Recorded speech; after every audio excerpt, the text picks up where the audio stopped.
Eto na nga, the secret is about to be revealed dahil makikilala na natin finally ang unang dalawang bagong housemates na papasok sa bahay ni Kuya para sa PBB Celebrity Collab Edition 2.0. Oh, tama kaya ang mga hula ninyo? Live yang ichichika sa atin ni Nelson Canlas. Nelson? Iya, dahil nalalapit na ang muling pagbubukas ng bahay ni Kuya, eksklusibo na nating ipakikilala ang next batch of housemates ng PBB Celebrity Collab Edition 2.0. Young and fierce, yan ang mga katangyan ng first two housemates na papasok sa bahay ni Kuya para sa PBB Celebrity Collab Edition 2.0. Eksklusibong nakachikahan ng GMA Integrated News ang Gen Z Sparkle at Star Magic Artist. First on the list, isa siya sa mga next Gen Z artist ng ABS-CBN.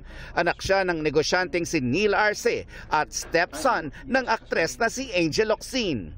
Ready nang magpakatotoo, si Joaquin Arce. Sa dami ng shows, bakit PBB Celebrity Collab Edition yung gusto mong salihan?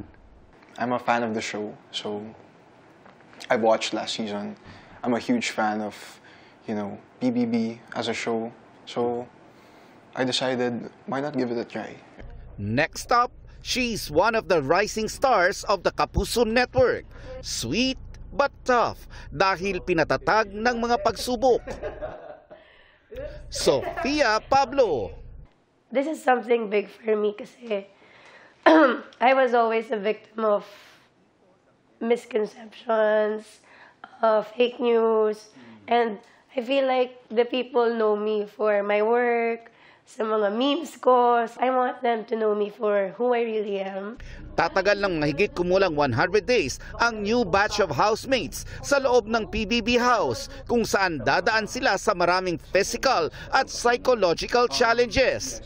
Pero para kina Sofia at Joaquin, inihahanda nila ang kanilang kalooban para sa mga bagay na mamimiss nila sa outside world. I hung out with as much friends as possible. Of course, keeping quiet. But for me, in my mind, it's just like, oh, I'm not gonna see them for a while.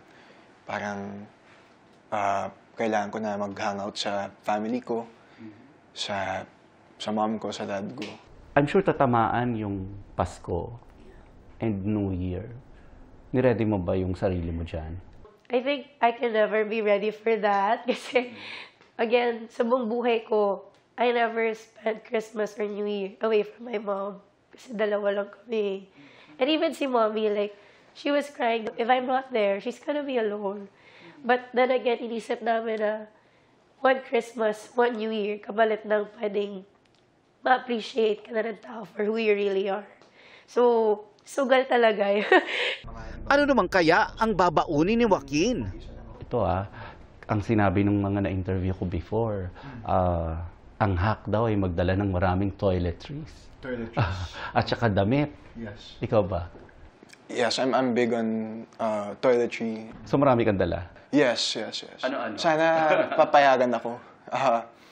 May dalawa akong toothpaste. Usually pang 4 months yung isang tube ng toothpaste. Pero may dalawa akong tube just in case, if I wanna share. Kung walang mangingi.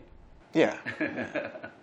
Bago naman pumasok, may mensahe si Sofia, lalo na sa mga nagsasabi na siya ay isa sa mga favorites. That's what people always say. Totoo, Sir Nelson. Sabi ko, I don't want to call it favorite. I want to call it loved.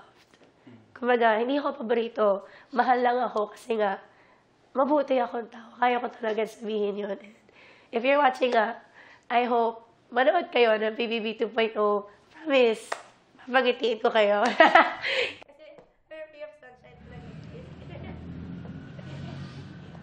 Bukod kina Sofia at Joaquin, abangan bukas at makikilala nyo ang dalawa pang housemates. Exclusive nyo lang mapapanood dito yan sa 24 oras. Balik sa iyo, Iya.